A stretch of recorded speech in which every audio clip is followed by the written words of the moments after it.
नमस्कार, आदाब, सत श्री अकाल, जय भीम, जोहार। मेरा नाम है नवीन कुमार। बिहार में लालू यादव, नीतीश कुमार और नरेंद्र मोदी को चुनौती देने के लिए प्रशांत किशोर ने आखिरकार अपनी राजनीतिक पार्टी का ऐलान कर ही दिया। 25 में बिहार में नई व्यवस्था बननी है और ये प्रशांत किशोर की ताकत नहीं है, ये आपकी ताकत है।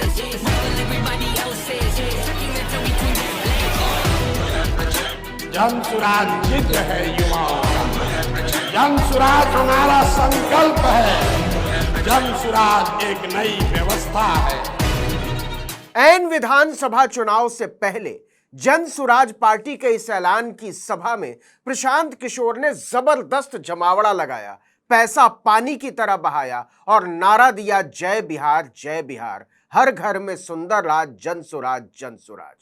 जय बिहार! इस स्थापना दिवस के मौके पर क्या क्या वादे हुए, क्या क्या दावे हुए, क्या पॉलिटिक्स है, इस पर चर्चा करेंगे। लेकिन जो सवाल इस समय सबके ज़हन में है वो ये कि प्रशांत किशोर नुकसान किसका करने वाले, और दूसरा, प्रशांत किशोर के पीछे पैसा कौन लगा रहा है। सब जानना चाहते हैं कि प्रशांत किशोर की पॉलिटिक्स क्या है, जाति को लेकर उनकी समझ क्या है, आरक्षण पर वो कैसे सोचते हैं, उनकी पार्टी सांप्रदायिकता के बारे में कैसे सोचती है, निजीकरण के बारे में कैसे सोचती है। जरा इसका जवाब सुनिए। प्रशांत किशोर की पार्टी को किसी भी विचारधारा से मतलब कोई समस्या नहीं है, या कहिए प्रशांत किशोर की अपनी कोई विचारधारा नहीं है।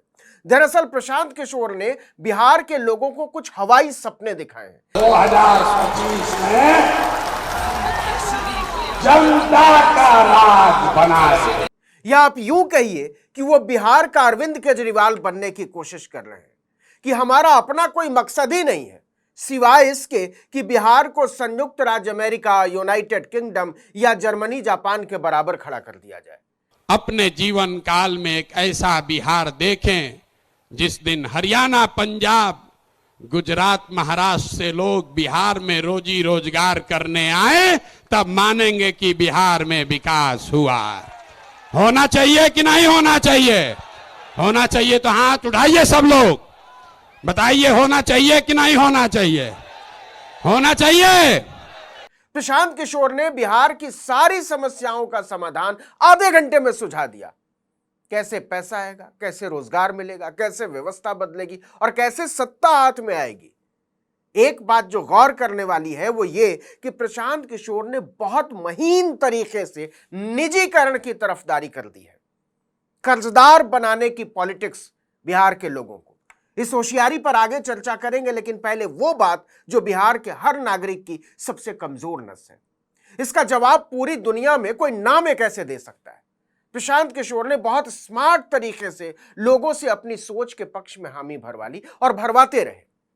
यह समझना मुश्किल था कि प्रशांत किशोर मोदी के विरोधी हैं या समर्थक। इसी तरह यह भी समझना मुश्किल था कि प्रशांत लालू यादव के समर्थक हैं या विरोधी।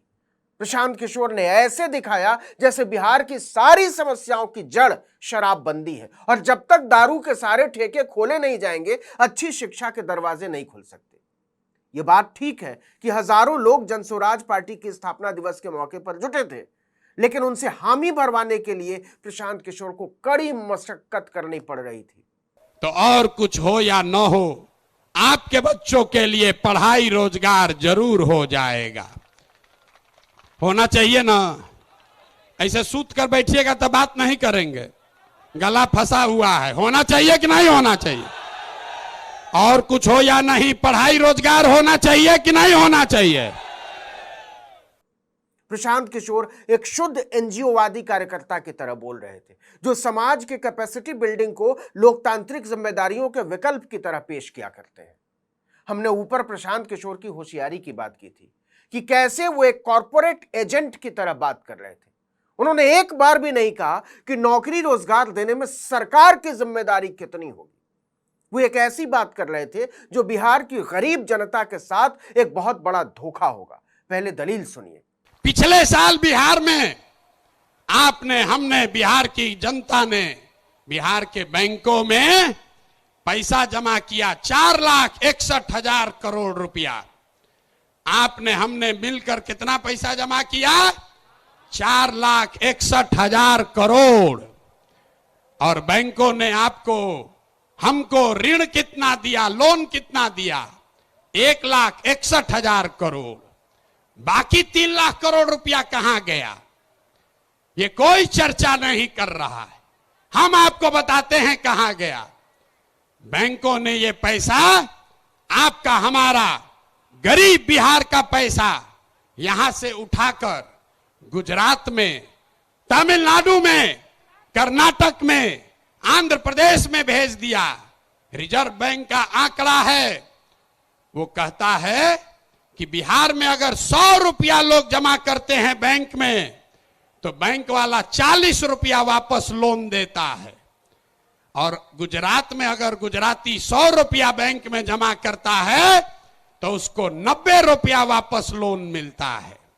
तो अगर बिहार में बैंकों में जो पैसा हम लोग जमा कर रहे हैं लोन के तौर पर, 70% पैसा भी अगर वापस मिलने लगे, जो देश का विधान है, बैंकों को 70% पैसा वापस देना ही देना है, ताकि आप मोटरसाइकिल खरीद सकें, घर बना सके, बिजनेस कर सकें, खेती कर सकें। लेकिन बिहार में बैंक दे रहा है 40 पैसा। तो इसलिए ये तय किया गया कि बैंकों को ये मजबूर करेंगे कि तुम बिहार का पैसा ले जाकर गुजरात और तमिलनाडु में नहीं दे सकते हो। इसका फायदा क्या होगा?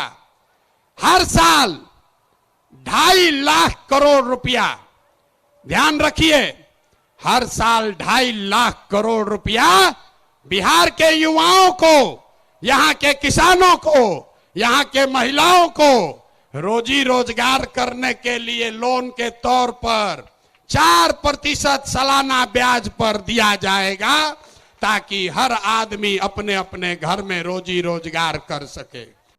तो प्रशांत किशोर कह रहे हैं कि बिहार के गरीब, मजदूर, किसान, नौजवान बैंक से सूद पर कर्जा लें, कर्जे से पढ़ाई करें, कर्जे से खेती करें, कर्जे से रोजगार करें और फिर कर्जा चुकाएं। मतलब सरकार की भूमिका एक लोन एजेंट की तरह होगी, वसूली एजेंट की तरह होगी। एक बात जो और गौर करने वाली थी वो ये कि मनोज भारती को जन स्वराज पार्टी का कार्यवाहक अध्यक्ष बना जरूर दिया गया है, लेकिन पूरे समय बोलते रहे प्रशांत किशोर। इससे समझ में आता है कि जन स्वराज पार्टी के चीफ की कुर्सी पर कोई भी बैठे, लेकिन रिमोट कंट्रोल प्रशांत किशोर के ही हाथ में होगा। और जो भी प्रशांत किशोर का विरोध करेगा वो लोकतांत्रिकता के तमाम दावों के बावजूद सबसे पहले जन स्वराज से बाहर किया जाएगा। इस वीडियो में इतना ही, लेकिन अगर आपने आर्टिकल 19 इंडिया को अब तक सब्सक्राइब नहीं किया तो फौरन कर लीजिए, बेल आइकॉन दबाइए, घंटी जैसी आकृति, लाइक कीजिए और कमेंट करके बताइए हमारा वीडियो आपको कैसा लगा। हमारा ट्विटर हैंडल है article19_India और मेरा ट्विटर हैंडल है नवीन जर्नलिस्ट। नमस्कार।